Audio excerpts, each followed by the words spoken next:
interrupt this program to bring you a special report. But also, you believe this person is a spiritual lesbian. Spiritual lesbianism. What do I mean by spiritual lesbianism? I'll go straight up and say it like this, and I'm going to provide biblical support for this. Again, you don't have to agree to it. I believe that it manifests itself in these ways. Jezebel, I would consider Jezebel to be a spiritual lesbian.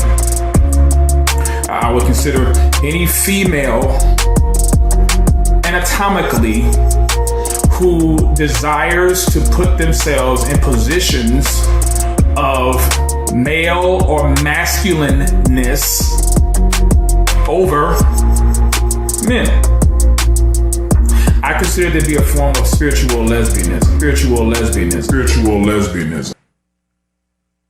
But as of late, you've been tag teaming with this person on a regular basis. Wrong. She does not believe in female pastors. That's another lie. She does not support female pastors at all. Get your facts straight. You haven't done your homework. So in our church is different. I'm Anglican. So in our church, women can actually preach and teach and do a lot of the... You haven't done your homework. The word of God that he impresses upon the heart and mind of that under shepherd. That under shepherd is so sensitive to, number one, to the things that God is impressing upon his heart. And notice I'm using the particular pronoun, he. Not talking about no female pastors. I'm talking about men. God has called men to shepherd and lead his church. Can use their gifts in a variety of ways. What we can't do is perform the sacramental roles, as in officiating communion. We could never do that. Why? Well, because the person who's doing that, we would view that person as a stand-in for God, for Jesus. I mean, it's a Christ figure. And God is always masculine in relation to us. Because God always initiates, we always respond. That's why he is the bridegroom and we are the bride. Those are the facts, brother. You haven't done your homework. And so those kind of sacramental roles would be reserved for a priest. So we don't have female priests for that reason, because that's a really important sacramental role. But there is a really beautiful thing in our church.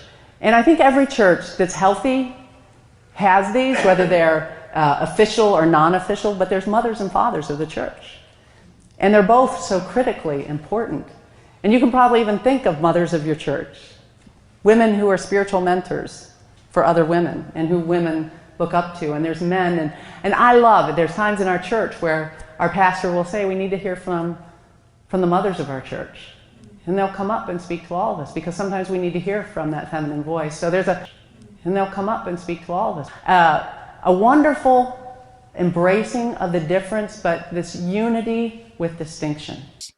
Those are the facts, brother. And did you know that I had an MDiv and a PhD?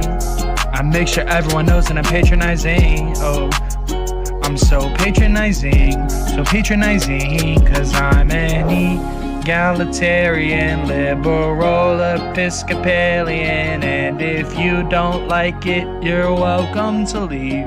Welcome to leave. Those are the facts, brother. You haven't done your homework.